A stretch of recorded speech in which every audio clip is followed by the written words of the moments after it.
Okay, welcome back.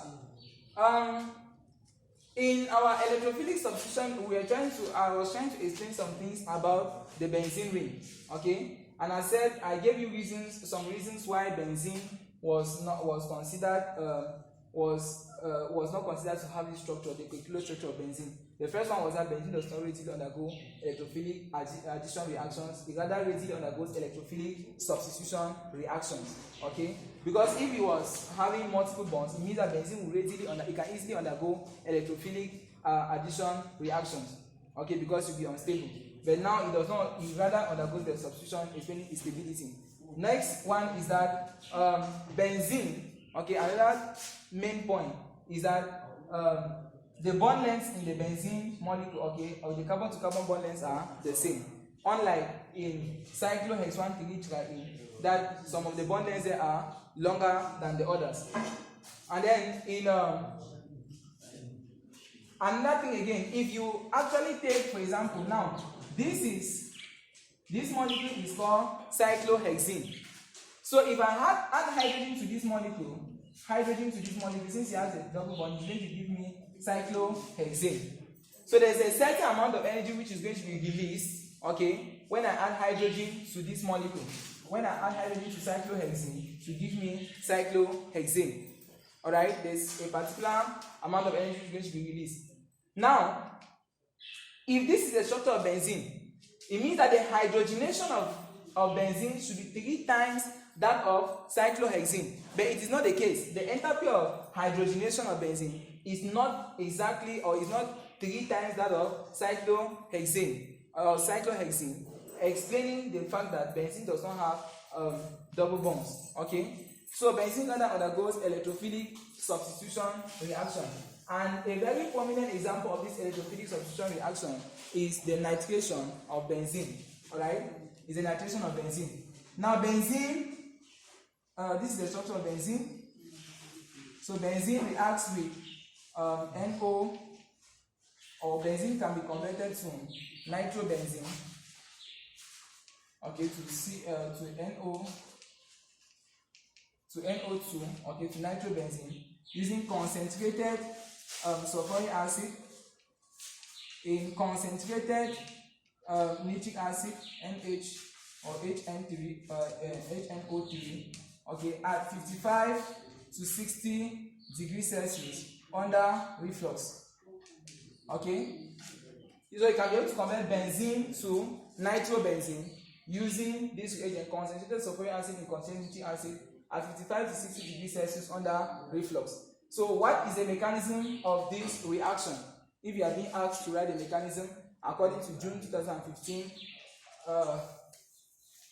okay, that is, please take note that equal concentrations of nitric acid and sulfuric acid and nitric acid mixed together is called a nitrating mixture. Okay, it's called a nitrating mixture.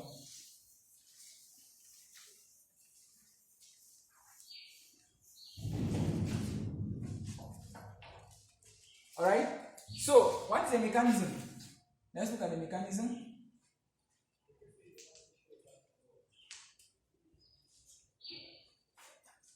So here I have benzene. Okay, we don't just have benzene, please. The first stage is the generation of the electrophile. Alright, and how is the electrophile being generated? You have the sulfuric acid reacting with nitric acid, okay, to give us NO2 plus, that's the nitro ion, plus the oxonium ion, okay, plus the hydrogen sulfate ion.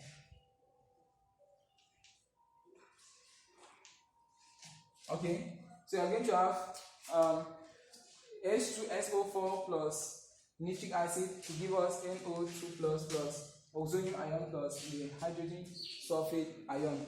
Alright, and the amount of hydrogen this way is 2 plus 1 gives us 3. Here is 3 plus 1 gives us 4. So we need to multiply one of them by 2. Okay, but nevertheless, you can balance the equation. Okay, just balance the equation, and my focus here is the production of the nitro group. Okay, you can balance the equation. That's an exercise for you. So after you have the nitro group, alright, that is the generation of the electrophile. The next thing you do now is the electrophile is going to launch the attack. Remember we said electrophiles are electron division species, and we gave examples of electrophiles. So we are going to have, and now note that arrows always lead from electron rich side to electron deficient side. So you are going to have electron rich side. Remember I said double bonds, okay, lone pairs of electrons and so on. Like benzene ring is rich in electrons, so the arrow will be leaving from the benzene ring, okay, and moving towards electrophile. So the electrophile will launch an attack on the benzene ring, okay, to produce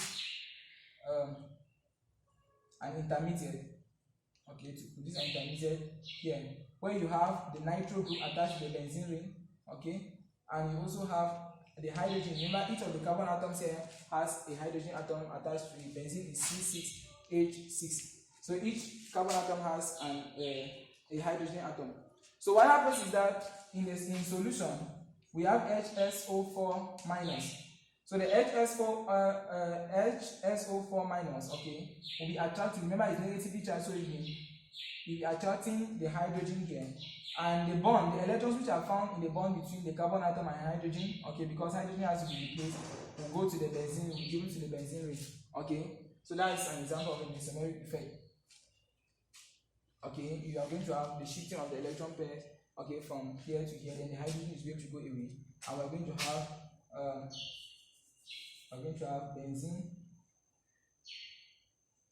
with our nitro group attached to it, okay, plus H2SO4. So in real essence, alright, H will be going as H plus. So since it goes as H plus and we have the hydrogen sulfate ion in solution, we simply just combine with it in order to give us the sulfuric acid, okay, and that is our mechanism. So you could say this is stage 1, okay, from here to here is stage 2, and from here to here is stage 3. Alright, so you can be asked in 3 steps to write, and that is what you are going to do. The first step is the generation of the electrophile. Second stage is the generation of the the attack of the electrophile on the benzene ring, okay, followed by that. Now this one is a rate determining step of the reaction. Why do we say rate determining step? It determines the rate at which the reaction occurs. It's the slowest step of the reaction. The rate determining step of the reaction is the slowest step of the reaction, okay, and determines how fast the reaction is going to go, okay. That is that for an example of the electrophilic substitution of benzene. But I'm also going to use this opportunity here to explain to you Friedel-Crafts acylation and Friedel-Crafts alkylation, okay.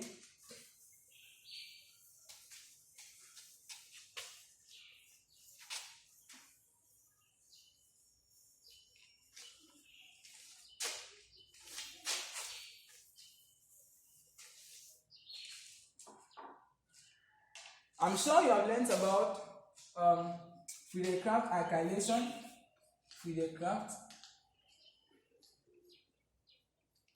Okay, you have alkylation, addition of an alkyl group to the addition of an alkyl group to the benzene ring, or you can have acylation, which we are going to see in a minute, which is the addition of an acyl group, okay, on the benzene ring. So for Friedel-Crafts alkylation, we got an example can be conversion of benzene to toluene or methylbenzene, that's CH3, okay. And here the reagent here can be CH3Cl in the presence of a halogen carrier. It can be iron trichloride or aluminum trichloride, or I will call it Lewis acid. And here the reaction takes place in dark, or let's say you heat. Okay, you simply just heat it. If it was chlorine, then you can carry it in dark in order to prevent free radicals being produced. So that is it. That is the reaction proper. Okay, and so let's look at the mechanism. How does it occur? The first stage is going to be the generation of the electrophile, as usual. Okay, for the mechanism, you are going to have CH3Cl. Okay, because I want to attach CH3 group, and CH3 is an alkyl group. Remember, an alkyl group is a group which has one hydrogen atom less than an alkene. Okay, so in other words, it's an alkene with one hydrogen atom less. So CH3 will react with this halogen carrier It can be iron trichloride or aluminum trichloride to give us CH3 plus, okay, plus iron tetrachloride ion, okay, FeCl4 minus. So we are going to have this. So we have generated our electrophile. This is it. So the electrophile is going to launch the attack on the benzene ring. Remember, I told you arrows lead from electron rich to electron deficient. You launch an attack on the benzene ring. So CH3 plus launches an attack to produce the intermediate. Simply the same thing. We have our CH3 group attached here, and we have our hydrogen attached. So we have a negatively charged ion, that is FCl4 minus, which attracts the hydrogen here, and the bond electrons which are found in the bond are being shifted to the benzene ring. Okay, they are being given to the benzene ring, and the hydrogen goes away as H plus. So for us to finally have our benzene or our methyl toluene or methylbenzene, okay, plus iron trichloride. Remember, it is acting as a catalyst plus HCl. So the chlorine, which is the chloride ion, which is found here, will combine with the hydrogen ion to form HCl. Okay, that is the reaction mechanism for Friedel-Crafts alkylation. You see, it is still electrophilic substitution reaction. Okay, but all is that you have to know how the electrophiles are being generated. Right? If you know the way electrophiles are generated, it follows a general formula. Okay, so that is that for electrophilic. That is that for electrophilic substitution as per the Friedel-Crafts alkylation. Okay, let's look at Friedel-Crafts acylation. Let's follow Friedel-Crafts acylation.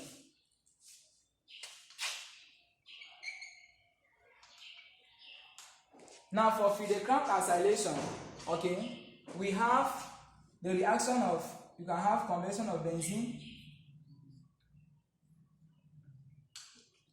to phenylacetone. Okay, so this compound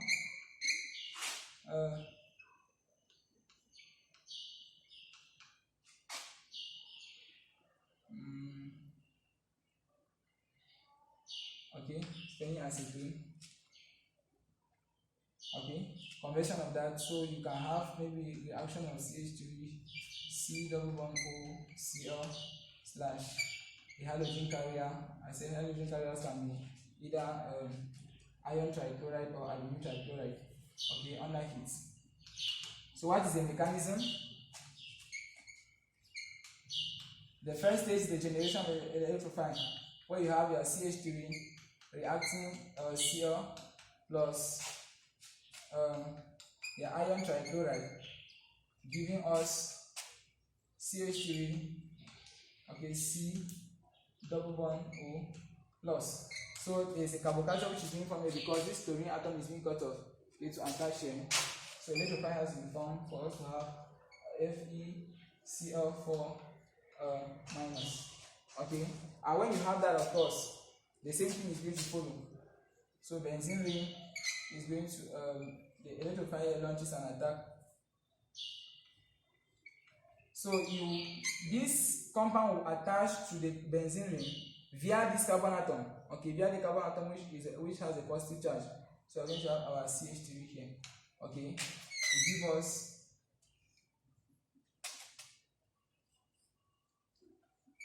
our intermediate. Okay, so this is the carbon atom here, CH3, and of course we have still a hydrogen atom which is attached to the benzene ring. Okay, which was there, and what happens is you are going to have FeCl4 minus, okay, which will be attracting this hydrogen. You donate these electrons to the benzene ring, and then you go as hydrogen plus ions to combine with the Cl there. See, it's not difficult, okay, to give up HCl plus iron trichloride. Okay, you're going to give up HCl plus iron trichloride. So that's all you see. It follows the acylation of benzene. This is acylation. All the reactions of benzene, okay, which are electrophilic substitution, they follow one and the same pattern. All right, one and the same pattern.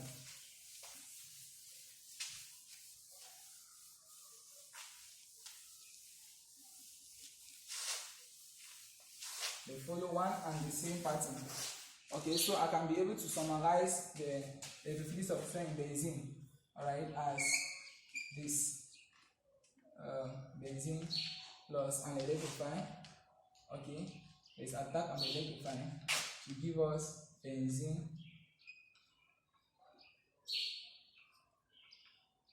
with electrophile attached, hydrogen.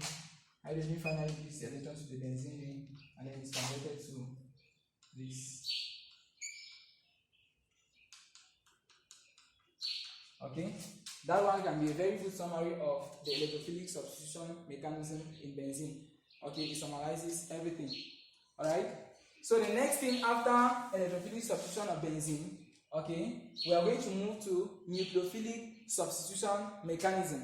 Nucleophilic substitution mechanism. We'll move to a nucleophilic substitution mechanism. Please, if you don't get anything, you can always rewind back the video to get what you want to get. Alright, now the next mechanism we want to go to is nucleophilic substitution. What is we already defined nucleophilic substitution, and so an example of nucleophilic substitution here, example of nucleophilic substitution is going to be reaction of haloalkanes. Okay, CH2 CH3 or CH2 Cl, maybe potassium hydroxide under reflux, okay, to obtain CH3 CH2OH, okay, something like that. Now conversion of CH3 CH2 CH2Cl, that is chloropropane, okay, to propan 1-ol, converting chloropropane to propan 1-ol using potassium hydroxide under reflux. So you see OH is replacing Cl, chlorine in the organic molecule. So that's why you see chlorine is negatively charged, OH minus is also negatively charged. All of them are electron-weak species, and so we call them nucleophiles. So you see a nucleophile is substituting an atom, okay, in an organic molecule. So that's why we call it a nucleophilic substitution reaction. Okay, we call it a nucleophilic substitution reaction. Now, what is the mechanism?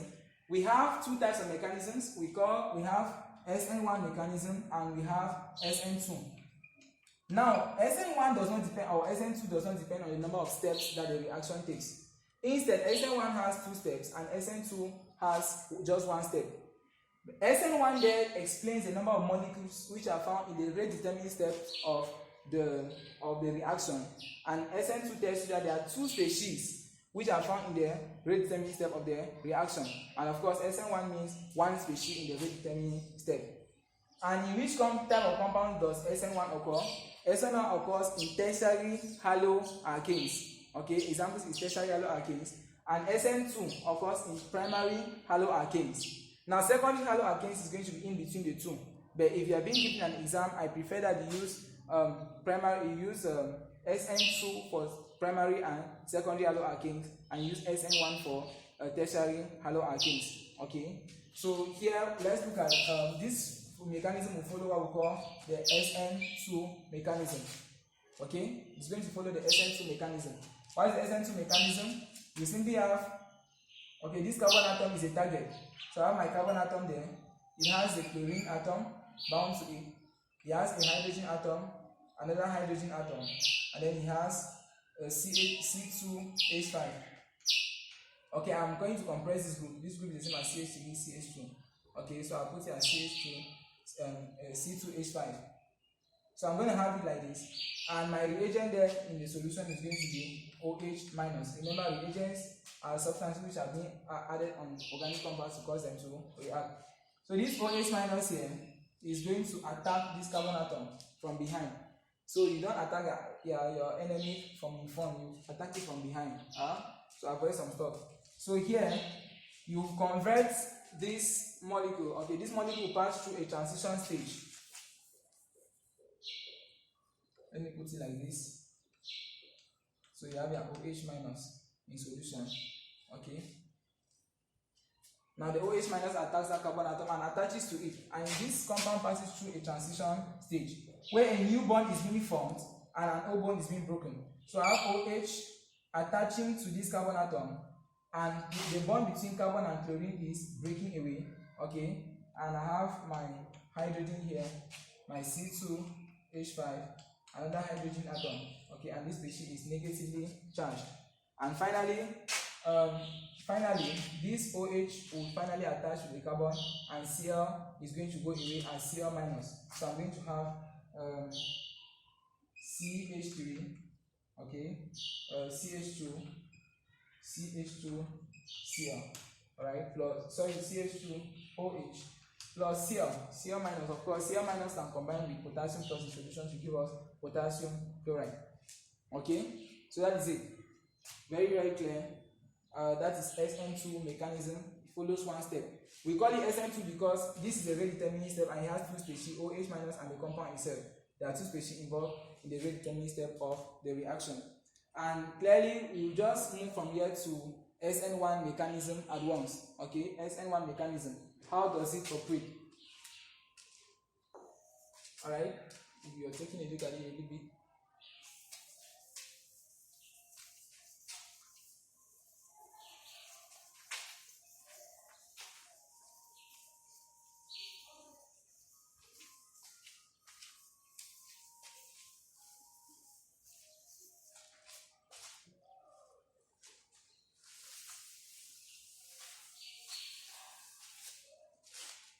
Okay, now let's look at SN1 mechanism. Of course, we said with secondary alkenes. What do we mean by secondary? We saw that the other one, the chlorine atom, was attached to a terminal carbon atom. So the carbon atom to the chlorine was directly attached just to one other carbon atom.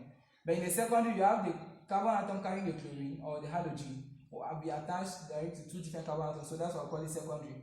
And when it's attached to two different carbon atoms, we call it tertiary. So for secondary, you can still follow that same mechanism. But let's look at what tertiary alkenes. What's going to happen? An example is 2-chloro-2-methylpropane. 2-chloro-2-methylpropane. Okay. Conversion of this to CH3,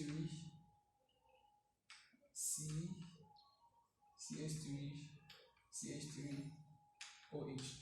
C using potassium hydroxide under reflux. Okay, still using potassium hydroxide under reflux. So what is going to happen is that CH3, the mechanism, the very first stage in the mechanism is that, okay, CH3, this is tertiary alkane.